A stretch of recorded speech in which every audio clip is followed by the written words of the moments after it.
The work we do at TURI is to reduce toxics at the source, not manage risks after products are in use. We encourage companies and communities to consider using safer materials from the very beginning. This prevents potential problems down the road, such as diseases, health issues, and contamination of the environment. For many Massachusetts communities, adopting this preventative approach that we call toxics use reduction has also protected the health of workers and reduced costs. Municipalities are looking at different ways to provide playing surfaces for their sports teams, and there are different options out there for them. There's different varieties of synthetic infills, there's crumb rubber, there's other plastic materials, other rubber materials. A recent review by the U.S. Environmental Protection Agency has identified more than 300 chemicals that may be found in crumb rubber made from recycled tires.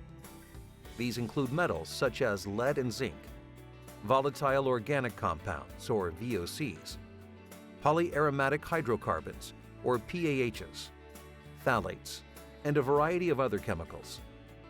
Many of these chemicals are known to cause cancer or other health problems. The studies that have looked at crumb rubber material that have already been done universally acknowledge that there are carcinogens in the crumb rubber. So I don't think there's any dispute about that. The debate is about how much exposure athletes may experience and whether the existing evidence is a basis for concern. Studies that have been done that claim there's no harm or no health effects from crumb rubber are what are called risk assessments. They're estimates of what the exposure might be and then mathematical calculations as to what the human health risk might be. The studies that claim there's been no health risks shown from crumb rubber are estimates, and they depend on a lot of assumptions. For an epidemiologic study to be provable or to be convincing, it takes years, and it means usually that a lot of people have already gotten sick from the exposure that you're investigating. So in some ways it's too late. Once you've done that, there are many, many people who've already been exposed, say as children, or getting disease as young adults. It may take too long for an epidemiologic study that is widely accepted to be done and peer-reviewed and published and so forth.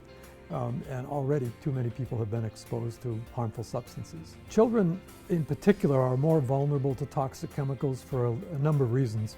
One is that their bodies are immature, so their ability to fight off toxic effects are not fully developed. Their organs are growing at a faster rate than adults, and brain in particular. Lead is known to affect the brain. Well, it affects it especially in kids. Children in general ingest more per body weight and breathe more per body weight than adults do, so that they're getting a disproportionate dose for being exposed to the same material.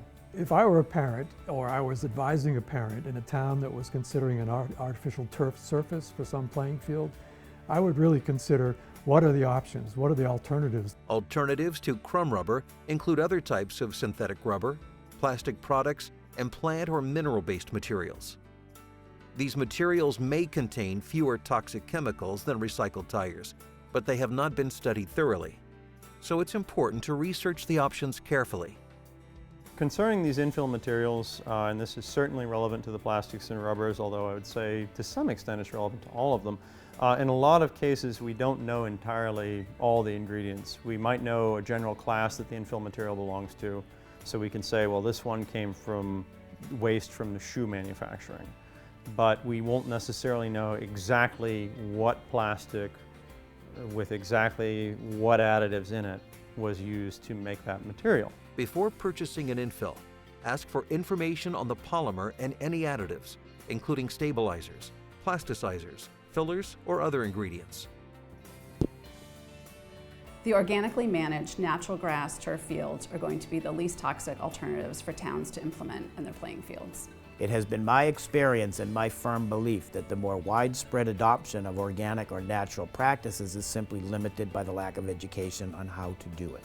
So it doesn't need to be overly complicated. It can be simplified right down to a little bit of education, some soil testing, choosing the right product, implementing and getting that right product down at the right time of the year, incorporating aeration and overseeding into the program, and we're 75% of the way on our road to successful natural management.